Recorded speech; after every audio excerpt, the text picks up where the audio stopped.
நாளாகமும் அதனுடைய 30வது அதிகாரம் 20வது வசனத்தை எடுத்து வாசிப்போம். 2 நாளாகமும் அதனுடைய 30-20 வாசிப்போமானால்,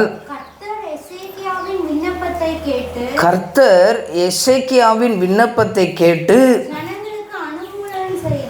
ஜனங்களுக்கு அனுகூலம் செய்தார்.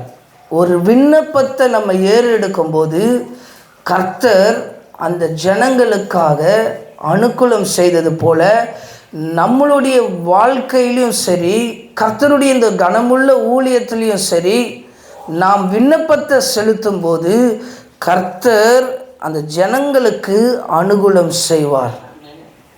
ஆண்டவர் சும்மா ஒருத்தரை ஒரு பகுதிக்கு கொண்டு வர மாட்டார். ஆண்டவருடைய சித்தத்துக்கு அதுவும் ஒப்பு கொடுத்த தேவ பிள்ளைகளை ஒருபோதும் ஆண்டவர் கைவிடவும் மாட்டார். அவருடைய சித்தத்துக்கு நம்ம ஒப்பு கொடுத்துட்டோம்னா ஆவியானவரே நம்மளை கொண்டு வந்து அவர் சித்தத்தின் பாதையில் கொண்டு வந்து நடத்துவார். அப்படி ஆண்டவருடைய சித்தம் நம்ம வாழ்க்கையில் நிறைவேறி கொண்டு வருகிற ஒரு நோக்கத்தோடு நம்ம வாழுகிறோம்.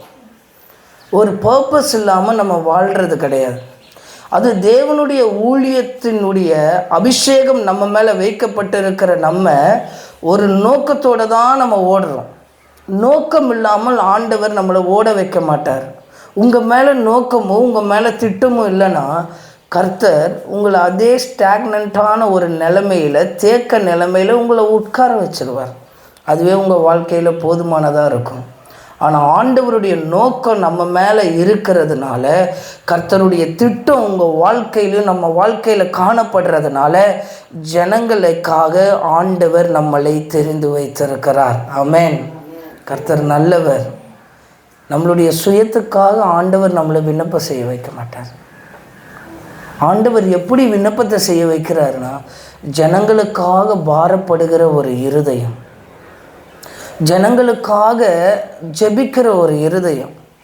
எசேக்கியா ஜனங்களை எல்லாம் கூட்டுறார். பஸ்கா பண்டிகையை கொண்டாடுகிறதுக்காக தேவ பிள்ளைகளை எல்லாம் கூப்பிடுறாரு.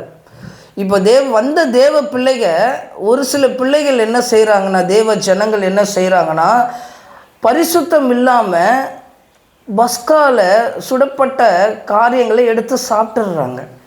சுத்தம் இல்லாமல், பரிசுத்தம் இல்லாமல் பழைய ஏற்பாட்டில் பஸ்காவை அடுக்கப்பட்ட ஆட்டுக்குட்டினை வச்சு நம்ம சாப்பிட முடியாது. ஆனால் இவங்க பரிசுத்தம் இல்லாத செயலை செய்யும்போது எசேக்கியாவுக்கு அந்த இருதயம் இருந்திருக்கு பாருங்கள். அந்த ஜனங்க அப்படி சாப்பிட்டுட்டாங்களே, அந்த ஜனங்க அறியாமையினால் அப்படி செஞ்சிட்டாங்களே சொல்லி ஒரு பாரம் அந்த எசேக்கியாவினுடைய இருதயத்தில் வந்தது. இது போலதான பாரம்தான் நம்மளுடைய ஊழியத்தில், நம்மளுடைய ஊழியக்காரர்கள் மேலே, மெய்ப்பன் அபிஷேகத்தின் மேலே, ஆசாரியன் அபிஷேகம் மேலே கொண்டவங்க மேலே அந்த பாரம் இருக்கும். கர்த்தரே அந்த பாரத்தை கொடுப்பார் நமக்கு. அந்த பாரம் இல்லாமல் ஊழியம் செய்ய முடியும். அந்த பாரம் இல்லாததுனால தான் வர ஜனங்களையும் சரியாக கரிசனை இல்லாமல் போதகர்கள் விட்டு விடுகிறவர்களாக இருக்கிறாங்க. ஜனங்களை வழி தப்பி போக விடுகிறவர்களாக இருக்கிறாங்க. இப்போ எசேக்கியாவுக்கு அந்த பாரம் இருக்குது. இப்போ ஊழியம் செய்கிற உங்கள் எல்லாருக்கும் அந்த பாரத்தை ஆண்டவர் கொடுப்பார். இந்த ஜனங்களுக்காக விண்ணப்பம் செய்கிற பாரம். ஆரம்ப நாட்களில் ஜெபிக்கும்போது என்னுடைய காரியங்களுக்காகவும் என்னுடைய தேவைகளுக்காகவும் எனக்கு மேலே அபிஷேகம் இருக்கணும், எனக்குள்ளே வரம் இருக்கணும், எனக்குள்ளே என்ன சொல்கிறது பெருங்கூட்டம் இருக்கணும் சொல்லி ஜெபிக்க ஆரம்பித்தேன். ஒரு நாள் பரிசுத்த ஆவியானவர் அவர் வெளிப்பாடாக எனக்குள்ளே வரும்போது ஜனங்களுக்காக பரிதபித்து ஜெபிக்க வச்சார். அப்போது ஜனங்களுக்காக ஜெபிக்கும்போது ஆண்டவர் என்ன செய்கிறாரு, ஜனங்களுக்காக ஜெபிக்க வைக்கும்போது நம்மளுடைய ஜெபத்தினுடைய மேன்மையே அது வேறு மாதிரி இருக்கும். நம்மளோட ஜெபத்தினுடைய அபிஷேகமே அது வேறு மாதிரி இருக்கும். யாருக்குமே இப்படிப்பட்ட பாரம் கிடைக்காது. நம்ம ஜனங்களுக்காக விண்ணப்பம் பண்ணுவோமா? ஆனால் ஜனங்களை குறை பேசுகிறதுக்கு நிறைய பேசுவோம். ஆனால் அந்த பாரத்தை ஆண்டவர் இருதயத்தில் கொடுக்கிறார். எசேக்கியா அந்த விண்ணப்பத்தை ஜனங்களுக்காக ஏறெடுக்கும்போது கர்த்தர் அந்த விண்ணப்பத்தை கேட்குறார். என்றைக்கு நம்ம தேசத்தின் மேலே ஒரு பாரம், அறியாத ஜனங்கள் மேலே ஒரு பாரம். இப்போ ஆண்டவர் நம்மளை இந்த பகுதியில் வச்சிருக்கிறாரு. இந்த பகுதி மேலே எனக்கு ஒரு பாரம் இருக்குமானா நிச்சயமாக ஆண்டவர் அந்த ஜெபத்தை கேட்பார். இந்த ஜனங்களுக்காக நான் விண்ணப்பம் செய்வேன்னா ஒரு பாரத்தோடு ஆண்டவர் அந்த ஜனங்களுக்கு என்ன செய்கிறார்? அனுகூலம் செய்தார்னு வசனம் இருக்குது. அந்த ஜனங்களுக்காக மனம் இறங்குவார். இந்த பகுதியில் ஆண்டவர் நம்மளை கொண்டு வந்து வைத்திருக்கிறார். ஆமென். நிச்சயமாய் ஆண்டவர் பெரிய காரியத்தை நம்மளை கொண்டு செய்வார். இந்த விண்ணப்பத்தை நாம் செலுத்தப்படுகிறவர்களாக இருக்கணும். ஆமென். 1 சாமுவேல் 12:23 வாசித்தோன்னா, ஆமென், அங்கு சாமுவேல் சொல்லுகிறாரு, நானும் உங்களுக்காக விண்ணப்பம் செய்யாதிருப்பேன் ஆகில் கர்த்தருக்கு விரோதமாய் பாவம் செய்கிறவனாய் இருப்பேன் சொல்லி ஒரு தீர்க்க தரிசி ஜனங்களுக்காக விண்ணப்பம் செய்யணும்னு சொல்லி ஒரு மனசு, ஒரு இருதயம் கர்த்தர் அந்த ஊழியக்காரருடைய இருதயத்தில் போட்டிருக்கிறத பார்க்கிறோம். முதல்ல எசேக்கியா விண்ணப்பம் செலுத்தினதை பார்க்கிறோம். 2வது 1 சாமுவேல் 12:23 வாசித்தா சாமுவேல் சொல்கிறாரு, நானும் உங்களுக்காக விண்ணப்பம் செய்யாதிருந்தால் கர்த்தருக்கு விரோதமாய் பாவம் செய்கிறவனாய் இருப்பேன். அது எனக்கு தூரமாய் இருப்பதாக நன்மை செய்வையான வழியை நான் உங்களுக்கு போதிப்பேன். ஆமென். அப்படிப்பட்ட வழியை என்ன செய்கிற போதிக்கிறவனா ஒரு ஊழியன் இருக்கும்போது கர்த்தர் என்ன செய்கிறார்? இந்த விண்ணப்பத்தை கேட்பார். அதனால தான் அந்த ஊழியக்காரருடைய இருதயத்தை பாருங்கள், ஜனங்களுக்காக ஜெபிக்கணுன்ற ஒரு இருதயம் தான் இருக்குது. சபை மக்களுக்காக ஜெபிக்கணுன்ற ஒரு இருதயம் தான் இருக்குது. நீங்களாம் நல்லா இருக்கிறீங்களா? ஜெனிஃபர், நீங்களாம் நல்லா இருக்கியா? ஜெபம் ஊழியக்காரர்கள் உங்களுக்காக ஜெபிக்கிறாங்க. அது யாருடைய கடமையாக இருக்குது? ஊழியத்தில் வந்துட்டா காரு தருவார், ஊழியத்துக்கு வந்துட்டா என்ன வீடு தருவார் இல்லை, ஊழியத்துக்கு வந்துட்டா முதல்ல பாரத்தை நம்ம ஆண்டவர் தருவார். உண்மை உள்ள ஊழியனை கர்த்தர் ஆசீர்வதிப்பார். அப்படிப்பட்ட ஊழியனுக்கு தான் ஆண்டவர் என்ன செய்கிறாரு? இப்படிப்பட்ட பாரத்தை கொடுக்கிறார். சாமுவேல் ஒரு தீர்க்கதரிசி, ஆனால் அவன் விண்ணப்பம் செய்யணும் ஜனங்களுக்காக ஒரு இருதயம் அவனுக்குள்ளே இருந்தது. எசேக்கியா ஒரு ராஜா, அவருக்கும் அந்த இருதயம் இருந்தது, ஜனங்களுக்காக விண்ணப்பம் செய்யணும்னு. இந்த ஊழியத்தில் தெரிந்து கொள்ளப்பட்ட நமக்கும் ஒரு பாரம் இருக்கணும். அதனால தான் ஆண்டவர் தொடர்ந்து ஜனங்களை நம்ம கூட இணைச்சி கொண்டே வராரு. இயேசு போன இடத்துல எல்லாம் ஜனங்களை அவங்களுக்கு பின்பாக வருகிறாங்க. ஜனக்கூட்டம் அவரை பின்தொடர்ந்தது. அவர் பிரசங்கத்தை கேட்க திரளான ஜனங்கள் அவருக்கு பின் சென்றார்கள். இப்படிலாம் வசனத்தை நம்ம பார்க்கிறோம். ஏன் இந்த ஜனங்கள் இயேசுவின் பின்னாடி போகிறாங்க? இயேசு அந்த ஜனங்களுக்காக பிதாவின் இடத்துல மன்றாடுகிறார். சத்தியத்தை போதிக்கிறவராய் இருக்கிறார். வழி தப்பி போகாத அளவுக்கு அவங்களை வழி நடத்துகிறவராய் இயேசு கிறிஸ்து இருக்கிறார். அப்போது ஒரு ஊழிய அபிஷேகம் பெற்ற ஒவ்வொரு ஊழிய மேலேயும் அந்த ஜனங்களுடைய பாரம் இருக்கணும். அந்த ஜனங்களுடைய பரிதவிப்பு இருக்கணும். ஆமென். அதனால தான் இந்த பகுதியில் கர்த்தர் எங்களை கொண்டு வந்த பொழுதும் இந்த ஜனங்களுக்காக நாங்கள் ஜெபிக்கிற காரியம் தான். ஆமென். ஒரு தகப்பனார் என்ன பண்ணாங்க? நம்ம தகப்பனார் தான். ஆமென். இந்த பிள்ளைக்கு யாரோ ஒருத்தர் இந்த பிள்ளை நல்லா இருக்குது, இதுக்கு தேவையான பொருளை நான் வாங்கி தரேன் அப்படின்னு சொல்லியிருக்கிறாங்க. அதுக்கு அந்த தகப்பனார் சொல்லியிருக்கிறாரு, எங்களுக்கு இந்த பொருள் வேண்டாம், அதுக்கு பதில் எங்கள் சபையில் VBS நடக்குது, அதுக்கு ஏதாவது பண தேவைகள் சந்திங்க, அந்த பிள்ளைகள் தேவைகள் சந்திக்கப்படும். இதுதான் ஊழியத்தின் மேலே இருக்கிற தாகம். இது நமக்கே தெரியாது, ஆனால் நமக்குள்ளே இருந்து அது வெளிப்படும். என் பிள்ளைக்கு இல்லைனாலும் பரவாயில்ல, வர 40 பிள்ளைகளோ 30 பிள்ளைகளோ 20 பிள்ளைகளோ 5 பிள்ளைகளோ அந்த பிள்ளைகளுடைய தேவைகள் சந்திக்கப்படணும்னு அந்த இருதயம் ஏங்குதில்ல. இதுதான் கர்த்தர் கொடுக்கிற பரிசு. இது நமக்கே தெரியாது, அந்த பாரம் உள்ளே இருந்து வெளிப்படும். ஆண்டவர் அப்படி செய்வார். உங்கள் ஊழியத்தில் என்ன தேவை அப்படின்னா, எங்களுக்கு எந்த தேவையில்லை, எங்கள் ஜனங்களை ஏதாவது சந்தித்து போங்க.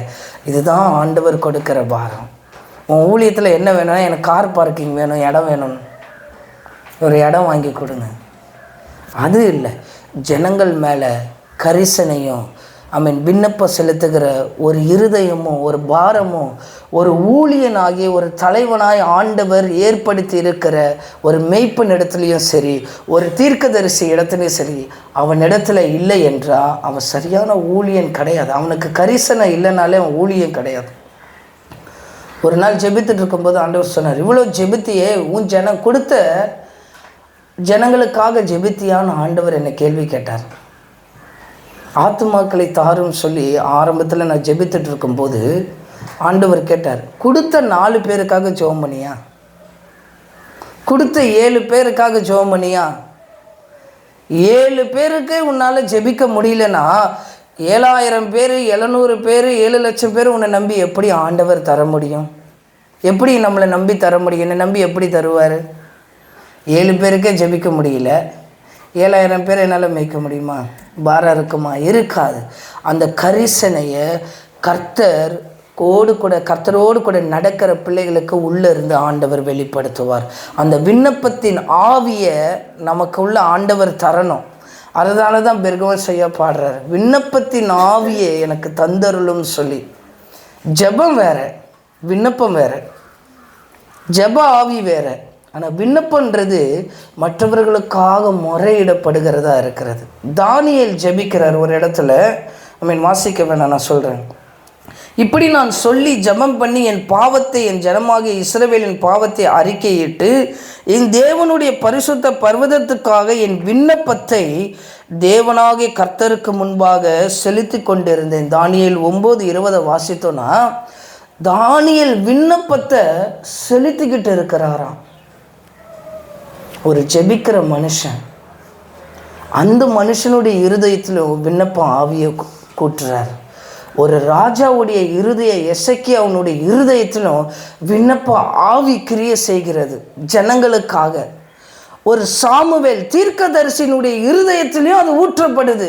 உங்களுக்காக நான் விண்ணப்பம் செய்யாமல் இருந்தால் நான் போயிடுவேனேன்னு சொல்லி ஒரு ஜெபிக்கிற தேவ மனுஷன் தானியேலுடைய இருதயத்திலையும் அது ஊற்றப்படுகிறது ஜனங்களுக்காக. இன்றைக்கி என்ன செய்கிறேன், நல்லது செய்கிறேன்னு சொல்லி யாரும் எனக்கு கட்சிகள்லாம் வருகிறத பார்க்குறேன். ஏன் இவங்கெல்லாம் ஜனங்களுக்கு நல்லது செய்யணும்னு நினச்சி வராங்க. அப்போ ஊழியம் செய்கிறேன்னு நினைக்கிறேன்னா ஜனங்களுக்காக ஜெபிக்கணும், இந்த பகுதிக்காக ஜெபிக்கணும். கரங்களை உயர்த்தி நம்ம ஜெபம் பண்ணுவோம். ஆண்டவரே, இந்த கொளத்தூர் பகுதியை ஆண்டவர் எங்களுக்கு கொடுத்து இருக்கிறீர். இதை சுற்றி உள்ள பகுதி ஆசீர்வதிக்கப்படட்டும், உம்முடைய நாம விளங்கட்டும், இங்கே ஜனங்கள் செய்கிற பாவங்கள் மன்னிக்கப்படட்டும், ஜனங்கள் உம்முடைய பாரத்தை அறிந்து, உம்முடைய இருதயத்தை அறிந்து சபைக்குள்ளே நாட்டப்படுகிறவர்களாய் வர ஆண்டவர் உதவி செய்யும்படியாய் ஜெபிக்கிறோம். எங்களை எடுத்து இந்த பகுதியில பயன்படுத்துவீராக. அதற்காக தான் கர்த்தர் உங்களை தெரிந்து கொண்டு இந்த பகுதியிலே கொண்டு வந்து வைத்திருக்கிறார். ஆமென். கர்த்தர் உங்கள் விண்ணப்பத்தை ஆண்டவர் கேட்டிருப்பார். ஆண்டவர் கேட்கிறவராக இருப்பார், தொடர்ந்து நடத்துவார். பவுல் ஒரு காரியத்தை சொல்லுறார். 1 தெசலோனிக்கேயர் 1:4 வாசித்தோம்னா நான் வாசிக்கிறேன். எங்கள் ஜெபங்களில் இடைவிடாமல் உங்களை குறித்து விண்ணப்பம் பண்ணி உங்கள் எல்லாருக்காகவும் எப்பொழுதும் தேவனை ஸ்தோத்தரிக்கிறேன் என்று சொல்லி, எங்கள் ஜெபங்களில் இடைவிடாமல் உங்களை குறித்து விண்ணப்பம் பண்ணுகிறேன். பவுல் உடைய ஊழியத்தை பற்றி தெரியும். பிரயாணப்பட்டு பல இடத்துக்கு போய் ஊழியம் செய்கிற மனுஷனே விண்ணப்ப ஆவி உடையவனாக இருக்கிறார். அவருக்கு இருக்கிற ஸ்ட்ரெஸ் அவ்வளோ இருக்கும் அவருடைய ஊழியத்தில். ஆனாலும் அவர் என்ன சொல்கிறாரு, எங்கள் ஜெபங்களில் இடைவிடாமல் உங்களை குறித்து விண்ணப்பம் பண்ணி உங்கள் எல்லாருக்காகவும் எப்பொழுது தேவனை ஸ்தோத்தரிக்கிறேன். இந்த ஜனத்தை கொடுத்ததுக்காக ஸ்தோத்திரம், இந்த பகுதியில் எங்களை கொண்டு வந்ததுக்காக ஸ்தோத்திரம்னு சொல்லி இப்படி விண்ணப்பத்தின் ஆவி நமக்குள்ளே இருக்கணும். நல்லா கவனிச்சுக்கோங்க. அந்த விண்ணப்ப ஆவி நமக்குள்ளே இருக்குமானால் கர்த்தர் எசேக்கியானுடைய விண்ணப்பத்தை கேட்டு ஜனங்களுக்கு அனுகூலம் செய்தார். எந்த ஜனமும் ஜெபிக்கலை, எந்த ஜனமும் என் பாவத்தை மன்னிங்கன்னு ஜெபிக்கலை, எந்த ஜனமும் என்னை அறியாமனால நான் அப்படி பண்ணிட்டேன்னு கேட்கல. தேவ பிள்ளைகள், தேவனால் அபிஷேகம் பண்ணப்பட்ட ராஜா, தேவனால் அபிஷேகம் பண்ணப்பட்ட தீர்க்கதரிசியாக சாமுவேல், தேவனுடைய வல்லமையை ஆட்கொண்டு ஜெபிக்கிறாவியுடைய தானியேல், அது மாத்திரம் இல்லை, அபிஷேகம் பண்ணப்பட்ட பவுல், இப்படிப்பட்ட அபிஷேகம் பண்ணப்பட்டவர்களுடைய இருதயத்தில் தான் இந்த விண்ணப்ப ஆவி கிரியை செய்கிறதை தவிர ஊழியத்தில் நான் வளரணும், பெருசாகணும், பிரபலமாகணும் நினைக்கிற ஒருத்தருடைய இருதயத்திலையும் இந்த விண்ணப்ப ஆவி கிரியை செய்யாது. அவங்களுக்கு அந்த ஜனங்களை குறித்து பாரம் இருக்காது. அவங்க என்ன செய்வாங்கன்னா, கர்த்தர் நல்லவர், கர்த்தர் உங்களை ஆசீர்வதிப்பார், உங்களை பலப்படுத்துவார் சொல்லிட்டு போயிடுவாங்க. அது உங்களுக்கு ஆறுதலாக இருக்கும். ஆனால் உங்களுக்கே தெரியாமல் ஒரு அறை வீட்டுக்குள்ளேயும் உங்கள் சபைக்குள்ளேயும் ஜெபிக்கிற ஒரு மெய்ப்பன் உங்களுக்கு ஆண்டவர் கொடுக்கும்போது நீங்கள் ஆசீர்வதிக்கப்பட்டவங்க. அந்த ஜனங்களுக்கு அனுகூலமான மாதிரி உங்கள் வீட்டில் அற்புதங்கள் நடப்பதற்கு இப்படி யாரோ ஒருவர் விண்ணப்பத்தை செய்கிறதுக்காக தான் காரணம். அந்த விண்ணப்ப ஆவி நம்மளுக்குள்ளே கிரியை செய்யப்படணும். இன்றைக்கி நீங்கள் ஜனங்களை சந்திக்கிறீங்க, நீங்களாம் உங்கள்கிட்ட எல்லாத்தையும் ஷேர் பண்ணுறாங்க, ஒளிவு மறைவு இல்லாமல் ஷேர் பண்ணுறாங்க. ஏன்? நீங்கள் விண்ணப்ப ஆவி உடையவர்கள் சொல்லி கர்த்தர் அறிந்தனால உங்களை அந்த ஜனங்களுக்கு ஆண்டவர் கூட்டிக் கொண்டு போகிறார். சாதாரணமாக உங்களை அங்கே கூட்டிகிட்டு போகல. அவங்களுடைய கஷ்டங்களை எல்லாம் உங்ககிட்ட சொல்கிறாங்க. ஏன்? விண்ணப்பத்தை நீங்கள் செலுத்துவீங்கன்றதை கர்த்தர் அறிந்திருக்கிறனால உங்களை அங்கே கொண்டு போகிறாங்க. இந்த சபை அவங்களுக்காக விண்ணப்பம் செய்யும் என்கிறதுனால உங்களை அங்கே கொண்டு போகிறாங்க. அந்த விண்ணப்பத்தின் ஆவியை நீங்கள் உடையவர்களாக இருந்து நாம் செய்யும்போது இந்த ஊழியத்தில் கர்த்தர் இந்த பகுதி ஜனங்களுக்காக அனுகூலம் செய்வார். ஆமேன். விசுவாசிக்கிறீங்களா? ஆமேன். ஏன்னா சங்கீதம் 6:9 வாசிக்கும்போது அங்கே தாவீது சொல்கிறார், கர்த்தரின் விண்ணப்பத்தை கேட்டார், கர்த்தரின் ஜெபத்தை ஏற்றுக்கொள்வார். ஏற்றுக்கொள்ளுவார்னு தான் சொல்லியிருக்கிறார் தவிர ஏற்றுக்கொண்டாருன்னு சொல்லலை. அப்படின்னா என்ன? தாவீதினுடைய விசுவாசம் அது. என் ஜெபத்தை ஆண்டவர் ஏற்றுக்கொள்வார், என் விண்ணப்பத்தை கேட்பார் என்கிற விசுவாசம் உங்களுக்குள்ளே இருக்கணும். நீங்கள் விசுவாசித்து ஜெபிக்கும்போது ஆண்டவர் பெரிய காரியத்தை செய்வார். இந்த பகுதி நம்மளுடையது தான், இந்த பகுதியை நான் சுதந்திரிப்பேன்னு சொல்லி விசுவாசித்து ஜெபிக்கும்போது ஆண்டவர் அற்புதத்தை செய்வார். கண்ணு தெரியாத ஒரு பாட்டி ஒரு சபையில் இருந்து ஜெபம் பண்ணாங்களாம். கண்ணு தெரியாது, ஆனால் இந்த சபைக்கு சபைக்கு ஆத்துமாக்களை தாரும்னு சொல்லி அந்த கண்ணு தெரியாத பாட்டி அந்த விசுவாசமாய் விண்ணப்பம் செலுத்தும் போது கர்த்தர் இதை கேட்டு கேட்டு கேட்டு ஒரு வானத்தை திறந்து ஒரு அக்கினியை ஊற்றி அந்த இடத்துல ஒரு எழுப்புதல் வந்து அந்த சபை முழுவதும் ஆட்கள் நிரம்பப்பட்டுட்டாங்க. அது என்ன தேசன்றதை மறந்துட்டு நான் அயர்லாண்டுன்னு நினைக்கிறேன். அயர்லாண்டு தான் நினைக்கிறேன்.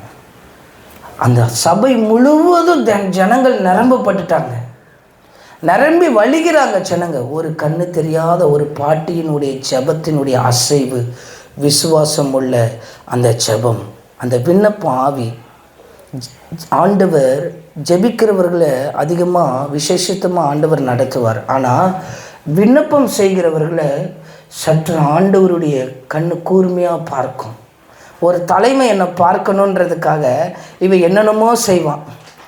அட்ராக்ஷன் என்ன ஆகணும்? அந்த தலைவன்கிட்ட போகணும், அவர் என்னை பற்றி பேசணும், அவர் எனக்கு ஏதாவது செய்யணும்னு சொல்லி இப்படிலாம் செய்கிறத பார்க்குறோம். ஆனால் இயேசு கிறிஸ்துவ பாருங்கள், அப்படிப்பட்ட இயேசு கிறிஸ்துவனுடைய பார்வை நம்ம மேலே உதிக்கணும்னா, அவருடைய முக பிரகாசம் நம்ம மேலே வரணும்னா நாம் விண்ணப்பம் செலுத்துகிறவர்களாக இருக்கணும். எசேக்கியாவை போல, தானியேலை போல,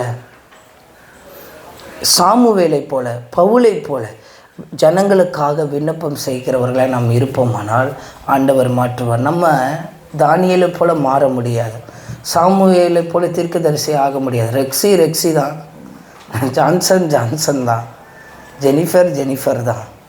ஆனால் நான் கர்த்தருடைய ஆவி உங்கள் மேலே இறங்கி இருக்கும்போது நீங்கள் சும்மா இருக்க மாட்டீங்க, ஜனங்களுக்காக ஜெபம் பண்ணுவீங்க. ஒவ்வொரு நாள் ஜனங்களுக்காக நினச்சி பாருங்கள், ஆண்டவர் ஆசீர்வதிப்பார். நம் கண்களை மூடி ஜெபிப்போம்.